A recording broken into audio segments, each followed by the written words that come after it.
Hello everyone, সকাল তো হয়ে গেল, স্নান করে পুজো দিয়ে আসলাম। দেখো এখন তাড়াতাড়ি ড্রেসটাকে চেঞ্জ করে নিই। তো এই ড্রেসটা পরে আমি কমফোর্ট ফিল করি সকালবেলা স্নান করে এসে, কারণ পুজো টুজো দিতে গেলে না আগে থেকে আমি স্নান করে এসে ক্রিম লোশনটা মাখতে পারি না। তো আমি পুজোটা দিয়ে তারপর ক্রিম লোশনটা মাখি, লোশনটা বিশেষ করে লোশনটা ভালোভাবে গায়ে হাতে মাখি, তখন গিয়ে ড্রেসটা চেঞ্জ করি। এর আগে কিন্তু ড্রেসটা চেঞ্জ করার টাইমও থাকে না, কারণ ইদানিং যা ঠান্ডা পড়েছে না, মানে সকাল সকাল উঠতে এত একটা অসুবিধা হয়। ভোরবেলার দিকে ঠান্ডাটা যেন একটু বেশি লাগে, সন্ধ্যের পর থেকে আবার দুপুরের দিকে ঠান্ডাটা কমে যায়, আবার ঠিক সন্ধ্যার পর থেকে ঠান্ডাটা বেড়ে যায়। তো দেখো পুজো দিয়ে যেহেতু ফেলেছি, তো এখন একদম আমি মানে কি বলবো, ফ্রি মোটামুটি। মোটামুটি বলতে মানে ওই যে সকালবেলা যতক্ষণ না পুজোটা দেবো ততক্ষণ আমি শান্তি পাই না। একবার পুজোটা দিয়ে আসলে মনে হয় আমি বিরাট বড় একটা কাজ কমপ্লিট করে ফেলেছি। আসলে দেখবে সকাল পুজো দিয়ে ফেললে দেখবে তোমাদের মনে হবে যে বিরাট বড় একটা কাজই কমপ্লিট করেছো। কারণ কেন বলো তো? কারণ দেখবে আমরা যখনই রান্নাবান্না করতে যাই বা কোনো কিছুই অন্য কাজই করতে যাই, আমাদের স্নানের তেমনটা ব্যাপার থাকে না, তাই না? মানে স্নান করতেই হবে এমন কোনো আবশ্যক থাকে না। কিন্তু পুজোটা দিতে গেলে তো অবশ্যই তোমাকে স্নান করতে হবে। তো প্রথম যে ঘুম থেকে উঠে যে বড় বড় কাজগুলো, এই যে আশিবাসী কাজকর্ম কমপ্লিট করা, তারপর এই যে স্নান করে পুজো দেওয়া, এই তিনটে বিরাট কাজই আমি আগে করে ফেলি।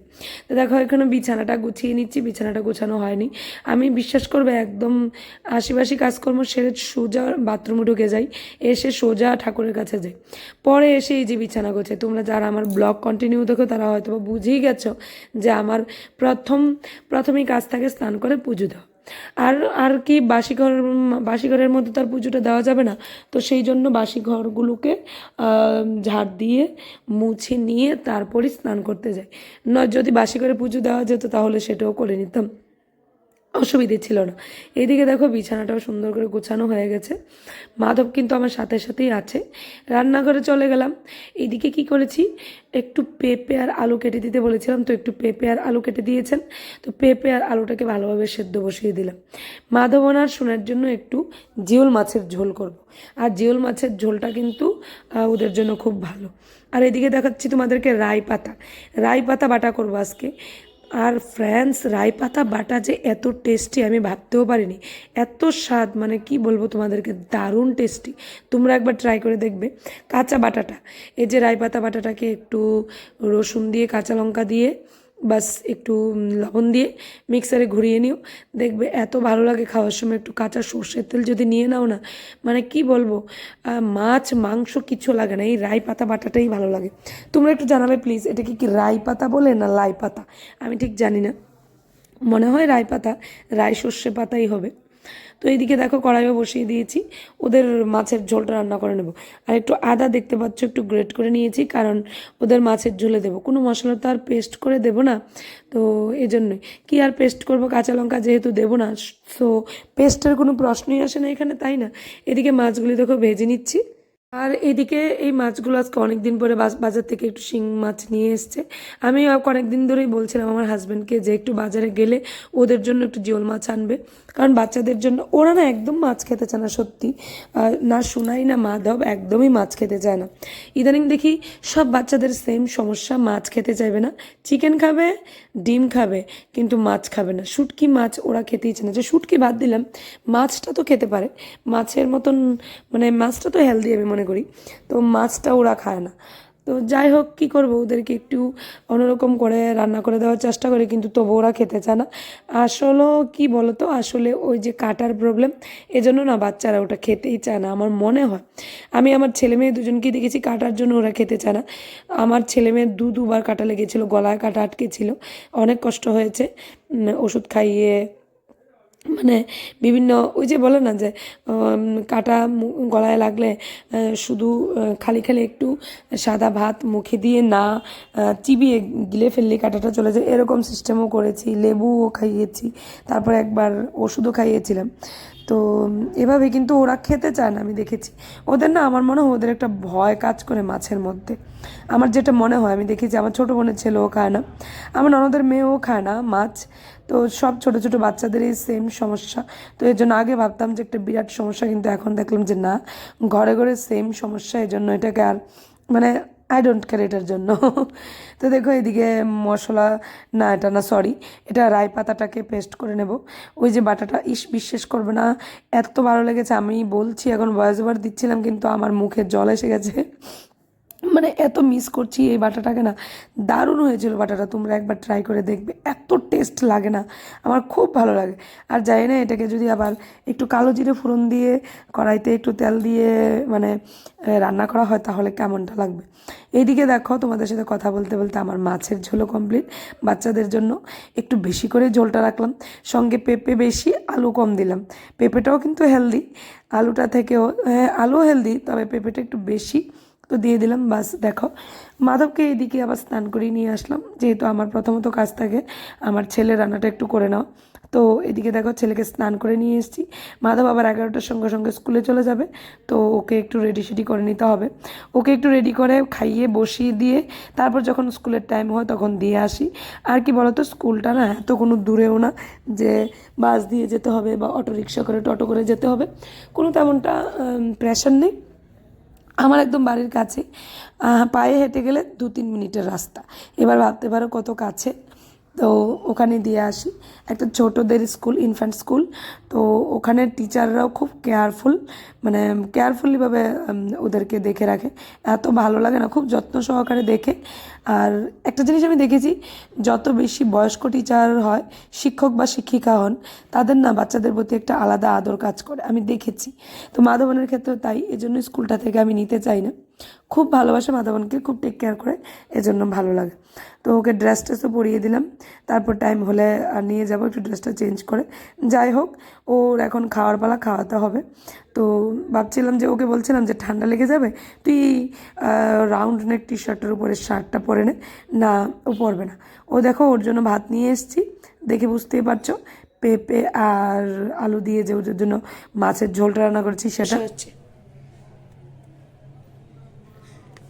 তো মাধবকে ভাত খাইয়ে চলে গেলাম। দেখো ছাদে কাপড় চোপড় তো প্রত্যেক দিনে আমার কাজ থাকে। আকাশটা একটু ফর্সা হয়ে এসছে, মানে রোদ উঠেছে, তো দেখেও বেশ ভালো লাগছে। তো রোদে মানে কাপড়গুলো মেলে দিলাম। আর খুব তাড়াতাড়ি যদি সকালবেলা কাপড় ধুয়ে দেওয়া যায় ছাদে, একদম সমস্ত কাপড় শুকিয়ে যায়। আর যদি একটু দেরি করে দেই, ধরো মাধবকে স্কুলে দিয়ে এসে যদি দেই, এই যে 11:30 12টা বেজে যায় আমার কাপড় ধুয়ে টুয়ে রোদে মেলে দিতে, তাহলে বিকাল 4টের সময় কাপড়গুলো শুকায় না। তো রান্না কান্না কি হয়েছে দেখো, রান্না বলতে এই যে রাই পাতা বাটা, আর এটা হলো মূলা শুটকি, আর এটা শুটকি খাবে না আমি শোনাই, এই জন্য ওর জন্য মূলা আর বেগুন ভাজা, আর এই দিকটায় মাছের ঝোল। বাস, এটা আমাদের মাছের ঝোল। আর এই, আর মাধবনের মাছের ঝোল তো তোমরা দেখতেই পেলে। তো রান্না তো হয়েই গেল, তো তোমাদের সাথে শেয়ার করে নিলাম। রান্নার পরও কিন্তু আমাদের কাজ থাকে, তাই না? রান্নার পর যে কাজ থাকে না সেটা কিন্তু বললে হবে না।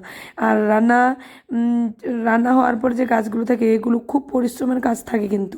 রান্না তো দাঁড়িয়ে দাঁড়িয়ে করে নেওয়া যায়, কিন্তু ওই যে কাপড় ধোয়া, তারপর এই ঘরদোর ঝাড় দেওয়া, ঘরদোর মোছা, এগুলো একটু বেশি হার্ড ওয়ার্কিং আমি মনে করি।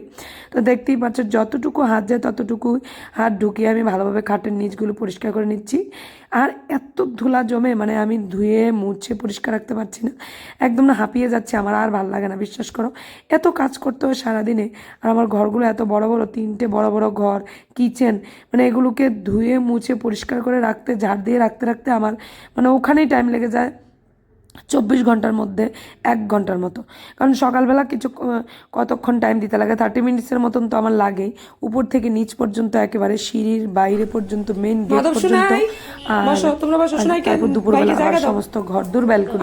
আর সকালবেলার টাইমটা তোমাদের সাথে শেয়ার করা হয় না, কেন বলো তো, সকালবেলার টাইম থেকে ঘুম থেকে উঠে না ক্যামেরা নিয়ে নিচে মানে যাবো যে ওরা হয় না আমার, এদিক সেট করা ওই দিক সেট করা, তো এই জন্য হয়ে ওঠে না।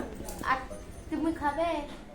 তো এই জন্য একটু অসুবিধার কারণেই তোমাদের সাথে আর ওই সকালবেলার ঘরদোর ঝাড় দেওয়া, মপিং করার মুহূর্তটা তোমাদের সাথে শেয়ার করি না। আর নিজ হাতে সমস্ত কাজকর্ম করি, বলো তো, নিজ হাতে এডিটিং করি, নিজ হাতে ঘরের সমস্ত কাজকর্ম করি, নিজ হাতে ক্যামেরাকে সেট করি, তো একটু টাইম তো লাগে। যারা আমার মতন ব্লগার তারা বুঝবে যে কত টাইম লাগে নিজ হাতে সমস্ত কিছু করতে। ক্যামেরার স্ট্যান্ড এদিক সেদিক করতে করতে কতক্ষণ টাইম লেগে যায়, তাই না? তো এগুলো তো নিজে থেকেই করতে হয়, কেউ একজন নেই যে আমাকে একটু হেল্প করে দেবে। আর হাজব্যান্ডকে বললেও ক্যামেরা ধরতে চায় না, ওর নাকি খুব লজ্জা লাগে। তো যাই হোক, সবাই তো আর একরকম না, ক্যামেরার সামনে এসে এভাবে কথা বলাটাও কিন্তু একটা সাহসের কাজ লাগে, জানো, আর একটা আত্মবিশ্বাসের দরকার লাগে।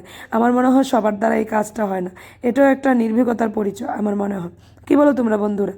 আমি মনে করি আমি না অনেকটা আমার বাবার মতন, আমি কোনো কিছুতে ভয় পাই না। যে কোনো জিনিসকে আমি সামনে থেকে মোকাবেলা করতে চাই, মানে পিছু পা হয় না। আমার জীবনে যদি কোনো সমস্যাও আসে, আমি একদম সামনে থেকে এটার সমস্যার সমাধান খুঁজে বার করব। কিন্তু লুকিয়ে থেকে কিন্তু লাভ নেই, লুকিয়ে গেলে সমস্যার সমাধান হবে না, বরঞ্চ সমস্যাটা ঘুরে ঘুরে আসবে আরও বড় হয়ে। তাই মনে করি সামনে থেকে কোনো কিছুকে হ্যান্ডেল করা থেকে আর লুকিয়ে থাকা থেকে সামনে থেকে কোনো কিছুকে হ্যান্ডেল করাটা অনেক ভালো। তো এদিকে দেখো একটু গরম জল করে নিচ্ছি, আমি তো এই ওয়ার্ম ওয়াটারই খাচ্ছি। শীতের সিজন আসলো আর আমার ওয়ার্ম ওয়াটার শুরু হলো। এটা খাই দেখে একটু ভালো আছি, নয়তো সারা মানে কি বলবো, সর্বসঙ্গে ব্যথা করে, জানি না শীতকাল আসলে কেন হাড্ডির মধ্যে ব্যথা পাই, এরকম একটা প্রবলেম হয়ে যায়।